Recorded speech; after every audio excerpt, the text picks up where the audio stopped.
one eye burning like a storm over Midgard. With ravens Hugin and Munin circling above, he spoke, and his voice echoed through realms beyond time.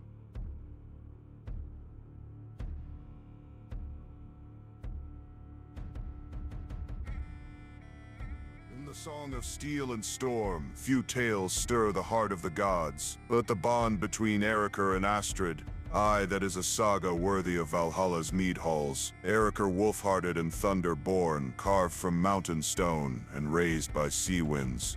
His hands knew battle, yet his heart bent not to fury, but to her. Astrid, black-haired shield maiden of dawn. Her spirit dances like the northern lights, wild, fierce, and free. She is the fire that tempers his iron, the storm that gives meaning to his calm. Their love defies the Norn's threads. Neither fate nor war nor death could silence its song. Even Hel herself would pause to weep if ever that love were torn asunder. When Eirikr bleeds, it is her name he whispers. When Astrid dreams, it is of his arms, holding her through the frost of Fimbul winter. Let all of Midgard know, this is no mortal infatuation. This is a bond forged by gods, and guarded by the stars. But you see, long ago, before the wolves howled over burning villages, and before swords sang their deadly songs, Astrid and Eirikr were as one, bound by a love fierce as the flame Muspelheim, steadfast as the roots of the world tree. But Midgard is no place for peace to linger long. War, that cursed child of greed, came roaring like a storm, called to battle, a sword in Odin's name, leaving Astrid behind with a kiss pressed to her brow, and a vow spoken beneath the stars. I will return.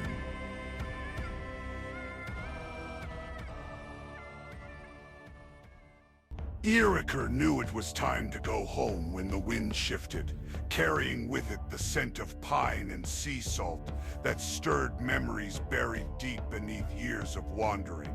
The fire before him had burned low, casting long shadows that danced like ghosts of the past, and the road ahead no longer promised answers, only more silence. He felt the weight of distance, not just in miles, but in the ache of unspoken words and empty chairs. As the first stars blinked into the twilight sky, something in his chest softened, and he rose, not with urgency, but with the steady certainty of a man who had finally heard the call of his own name, whispered by the land that made him. The call of a heart, the heart of a woman who loves him.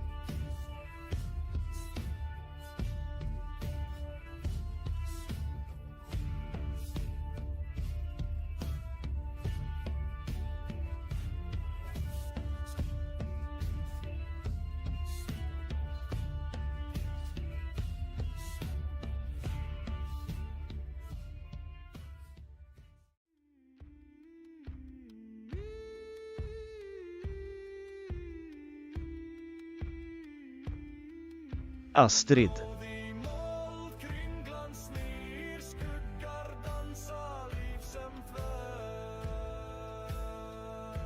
Eirikr, is that you?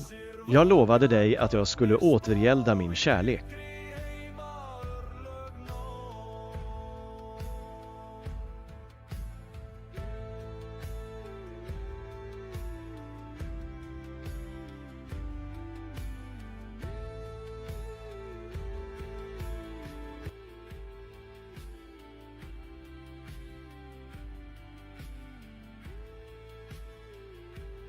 Astrid, we wandered through battle and shadow, but nothing pierced me like your absence. I felt the cold in me bones where your warmth used to be. I missed you with every breath, and now that you're before me, I swear never again will I let the distance steal you from me.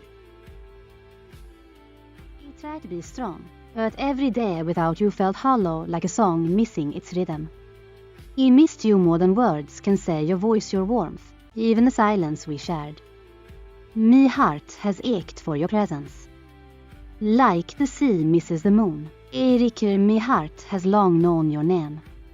In every storm I sought your strength, in every silence I felt your soul.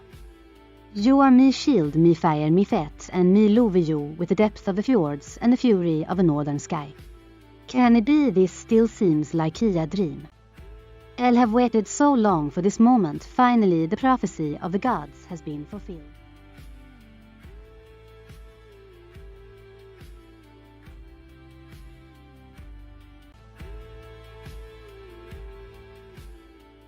In the end, Eirikr and Astrid, Odin's warriors, hardened by blood and fire, never laid down their blades, but enjoyed the peace hard-won. They had faced battles that tore the land and storms that tested the soul. Yet none had broken the bond they forged in love and war alike. Together they had fought, not only beside one another, but for one another. Through every trial the gods cast their way. When the winds grew softer and the ravens flew silent, they found a quiet place by the fjord, where steel rusted and time slowed. There, they lived out their days as shieldmates of the heart, their story whispered through generations, not just as warriors, but as two souls who fought the world and won because they never let go of each other. Yesterday and tomorrow.